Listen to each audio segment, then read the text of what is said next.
Now when I created that little chromatic thing, you might think, well, how do I know which type of chord to play?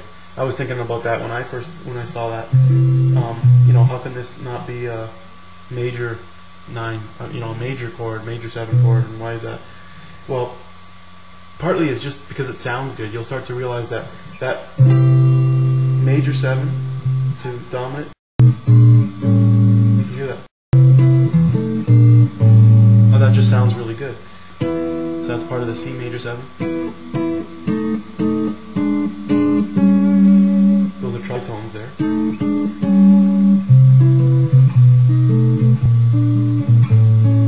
So it has a bluesy sort of sound to it.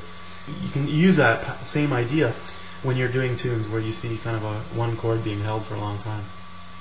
So if you don't understand the theory and what I was just saying there, don't worry about it, just play it.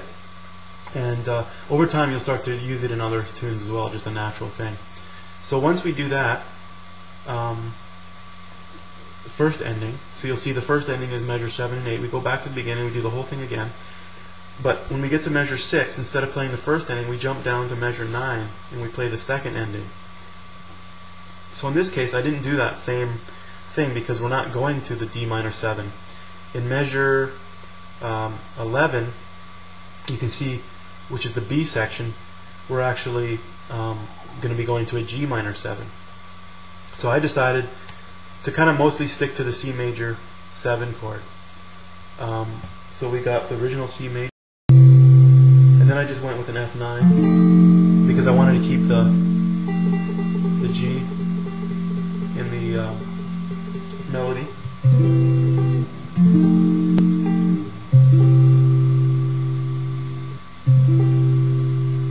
Okay.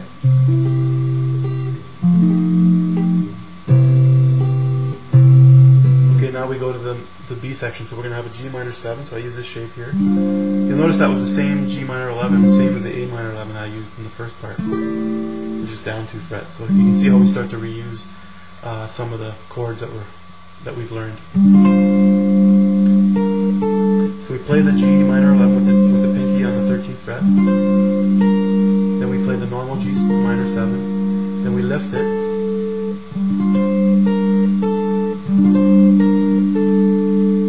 Then we play a C7. Oops, sorry. That's just a standard C7. Then we add our ring finger to the 10th fret and our pinky to the 11th fret. So it's just a kind of a scale.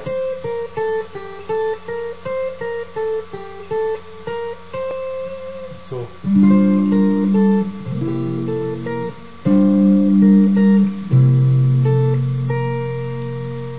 and then we've got F major 7.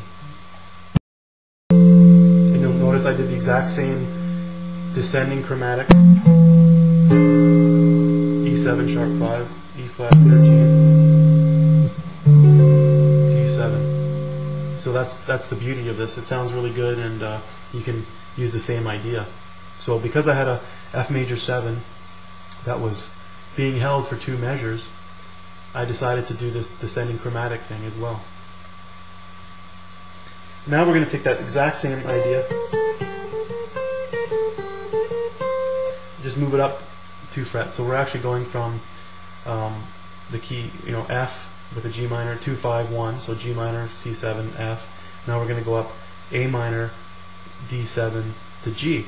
So that's just in the key of G, a 2, 5, 1. So now we just shift that whole thing I just did. And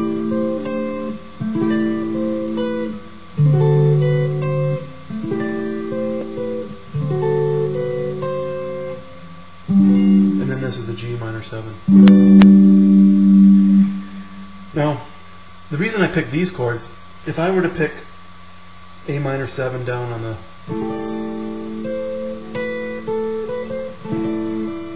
So I find that this flattening of this middle finger is really difficult, and then when you go down, you lose some notes when you start to play some of the melody on different strings. So I just tried to pick.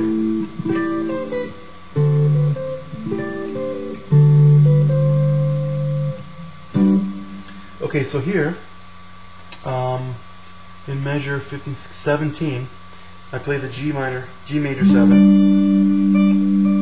and then I just went up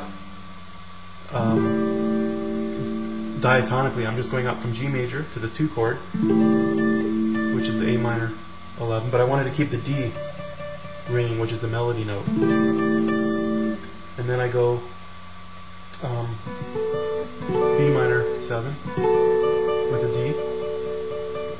So you got A minor 11, or first you have the G major, D. I'm just emphasizing that upper D, and then I go to C. But I wanted the D in there, so that's a C add 9. I'm adding the 9th, which is the D, the basic C triad here. So that's a pretty basic chord. And then I'm going to go back, so that kind of leads, so what I'm doing is, I decided, because it's just G major 7 for like 2 bars, I want to get to eventually, at the beginning of the tune again, I got a D minor 7. So I go G, A, B, C, and then I lead to my D. So that's, in this case, I'm just going up chromatically, or diatonically.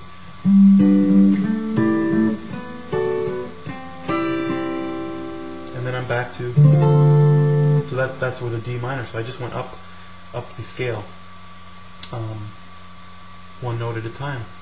And then we just play the A section again, and then you'll notice, so at the end of the tune, I just want to talk about where the C add 9 was. It says D, C, L, Fine. So that means go back to the beginning of the tune and play till you see the Fine symbol. So right at the beginning of the first repeat, or the first ending, you see the Fine there. So basically, instead of playing the C major 7 to end on a C major 7, it sounds a little bit better and more of a finality to it to play a C6-9. So what I did was I just took these 2 middle notes, which are E and B, moved them down 2 frets to D and A. So it has a nice sound to it. So basically, 6-9 is a real nice. Now you don't have to just play it like that. You can start to slow down like that. Hover on that last chord and then go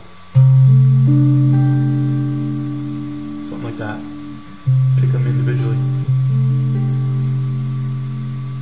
So it's a way of just ending a nice piece. So hopefully you enjoyed that, and I really strongly urge you to do what you can to focus on this tune and learn it.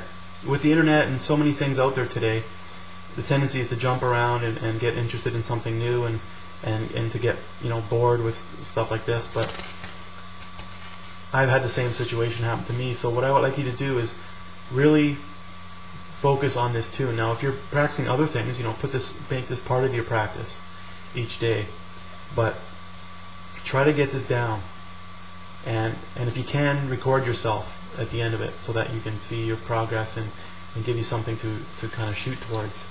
But I've made this as simple as I possibly could so that you could play it, and I honestly hope that you enjoyed that and that you really focus and finish playing this tune and get it down and go on to the next tune. And a lot of the stuff will be, you'll see the same things again and again, so you'll be able to reuse this information for other tunes in creating your own chord melody. So good luck, and I really like to hear from you and see how you're doing with this arrangement. See ya.